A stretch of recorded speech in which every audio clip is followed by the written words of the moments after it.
Pada masa ketika makanan masih langka, pesta ulang tahun seorang kaya di sebuah desa sering menjadi kesempatan bagi seluruh warga untuk menikmati hidangan hingga kenyangan. Pada hari itu, gerbang rumah dibuka lebar. Bahkan orang-orang miskin pun dipersilakan datang untuk mengucapkan selamat dan ikut bersukacita.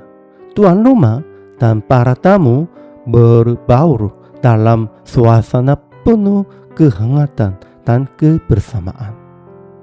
Namun, ada pula orang kaya yang hanya mengundang kalangan terpandang dan menutup pintunya bagi kaum miskin.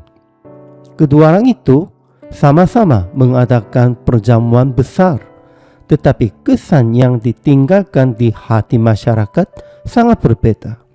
Yang seorang menjadikan pestanya sebagai sarana memamerkan kehormatan diri, sedangkan yang lain menjadikannya kesempatan untuk membagikan kasih kepada sesama. Pada suatu hari Sabat, ketika Yesus makan di rumah seorang pemimpin orang Farisi, ia melihat seorang yang menderita penyakit busung air. Lalu Yesus bertanya kepada para ahli Taurat dan orang Farisi, "Bolehkah menyembuhkan orang pada hari Sabat atau tidak?"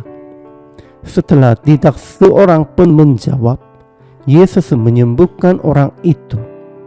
Kemudian ia mengingatkan bahwa jika seekor anak atau lembu mereka jatuh ke dalam sumur pada hari Sabat, mereka tentu segera menariknya keluar. Dengan demikian, Yesus menegaskan bahwa belas kasihan untuk menyelamatkan hidup tidak bertentangan dengan kehendak Allah. Sesudah itu, ia mengajarkan agar para tamu tidak memilih tempat yang terhormat, melainkan mengambil tempat yang rendah sehingga tuan rumah sendiri yang meninggikan mereka. Ia juga mengajar agar ketika mengatakan perjamuan, mereka mengundang orang-orang miskin, orang cacat, orang lumpuh, dan orang buta yang tidak mampu membalas kebaikannya itu, sehingga balasan mereka datang dari Allah sendiri. Melalui peristiwa ini, Yesus mengajarkan bahwa belas kasihan lebih utama daripada formalitas keagamaan. Kerendahan hati lebih mulia daripada mencari kehormatan dan memberi kepada mereka yang tidak dapat membalas lebih berkenan kepada Allah daripada mencari pujian manusia. Yesus mengetahui bahwa orang-orang Farisi sedang mengamati dan berusaha menjebaknya. Bahkan kehadiran orang yang menderita penyakit busung air di tengah perjamuan kemungkinan besar dimaksudkannya untuk mengujinya. Namun Yesus tidak menghindari situasi itu. Dengan berani, ia menyembuhkan orang tersebut dan menyatakan kebenaran. Orang-orang Farisi tidak mampu membantahnya, sebab ajaran Yesus berdiri di atas dasar kasih dan kehendak Allah yang telah dinyatakan dalam kitab suci.